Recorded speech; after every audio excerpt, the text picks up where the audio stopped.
Which of the following is true about this data? So there's a 5-number summary, and it says the lowest price is an outlier, the highest price data is skewed left, and the data is skewed right. Well, let's just see if we can just determine an outlier. So an outlier or an observation in your data set is considered an outlier if it's below Q1 minus 1.5 times the IQR. I'm going to move that down a little bit. And it's considered an outlier also if it's above Q3 plus 1.5 times the IQR. UQR, IQR.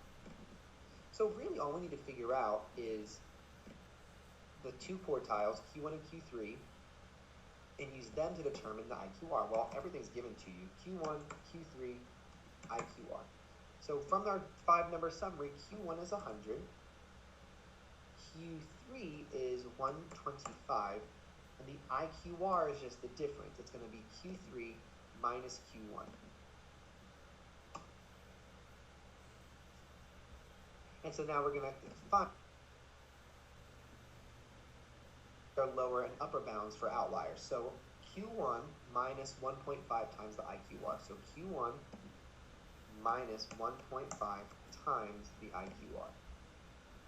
And I'm clicking the values that represent what I'm trying to find. So I'm going to hit enter, and I get 62.5. So if an observation is below that number, it's considered an outlier.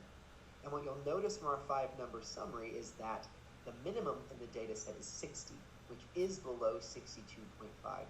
Therefore, we can now just go ahead and say the lowest price is an outlier.